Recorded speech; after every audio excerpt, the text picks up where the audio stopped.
Viewers, আমরা আসছি ফার্নিটো শোরুমে। আমরা এখন ভাইয়ের সাথে কথা বলবো এখানে কি কি আছে। আমরা ইন ডিটেলসে সব কিছু জানবো। ভাই, এখানে কি কি আছে? এখানে আমরা ফার্নিচার জগতে এ টু জেড সব কিছুই বানায় থাকি। আচ্ছা। তারপর আপাতত আমাদের দুটো শোরুম আছে, শোরুমের অনুযায়ী মাল বানাচ্ছি। আর যদি কেউ অর্ডার করতে চায়, অর্ডার হিসাবে আমরা মাল বানাচ্ছি। আপনারা অর্ডার নেন? জি। আপনারা কি পাইকারি সেল করেন? হ্যাঁ, খুচরা এবং পাইকারি সবভাবেই আমরা মাল সেল করে থাকি। এটা আমরা শোরুম হিসাবে ইউজ করতেছি, আবার পাশাপাশি ফ্যাক্টরি হিসাবে ইউজ করতেছি। আচ্ছা, আমরা একটু ভিউয়ার্সদের একটু শোরুমটা ভিজিট করাতে যাচ্ছি, ঘুরে দেখাতে যাচ্ছি। আপনি তাহলে একটু দেখান আপনার শোরুমটা। সিরিয়ালে আমাদের সবগুলো এমডিএফ এর ড্রেসিং টেবিল আছে। এখানে আচ্ছা। এক পার্টের ড্রেসিং টেবিলগুলো আছে, আবার যদি কেউ চায় কাস্টমাইজ করে বড় করে বানাতে চায় তাহলে ওইভাবেও বানানো যাবে। আর ওই পাশে আমাদের আরও নতুন কোয়ালিটি অনেকগুলো ড্রেসিং টেবিল তৈরি হচ্ছে। চলেন দেখে আসা যাক। এখানে আছে সোফা, এটা একটা সোফা সেট।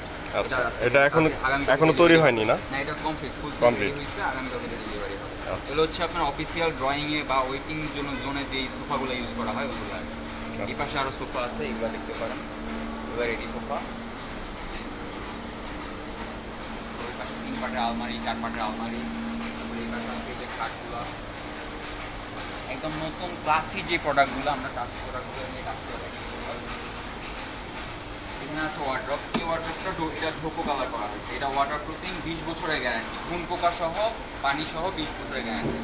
যদি বন্যা কবলিত হয়ে যদি এটা পানির নিচে একবার ভিবা না থাকে, তাহলে ইনশাল্লাহ এটার গ্যারান্টি আমি অন্তত, এটা কিছু হবে না।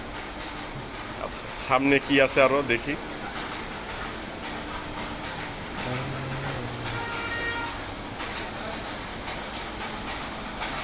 এখানে একটা 4 পাটের আলমারি আছে, এখানে আরও 2টা পাল্লা লাগবে। এটাও ব্লু কালার। ব্লু কালারের মধ্যে আমরা বলতে এটা সাদা আছে, রোজ গোল্ড হয়, শ্যাম্পেইন হয়, ট্যানসন কালার হয়, তারপর নেভি ব্লু হয়, ব্ল্যাক হয়। এটা এমডিএফ আলমারি, একটা এমডিএফ উডবোর্ডের ক্যানাডিয়ান এবং মালয়েশিয়ান ইউজ করে থাকি আমরা বেশিরভাগ। এবার সবগুলো খাট। এখানে এমডিএফ আছে, বিনিয়ারও আছে। অ্যাম্বিয়ার আর বিনিয়ারের মধ্যে পার্থক্যটা একটু যদি মানে ভিউয়ারদের বলতেন। এমডিএফ হচ্ছে আমরা যে জেনুইনলি যে উডগুলো ইউজ করি আর কি, উপরটা ওটা দিয়ে যদি ডিরেক্ট আমরা কোনো কোনো কিছু অ্যাড না করে প্রোডাক্টটা রেডি করি, তাহলে ওটা জেনুইন এমডিএফ এর মাল। আর যদি এমডিএফ এর মালের উপরে আমরা এই টাইপের কোনো ছাল ইউজ করি উপরে, তাহলে ওটা বিনিয়ার হয়ে যাবে। আচ্ছা। যেমন এই যে এখানে একটা হলুদ বর্ণের ছাল ইউজ করা হয়েছে এমডিএফ ওটার উপরে, এটাই হচ্ছে বিনিয়ার।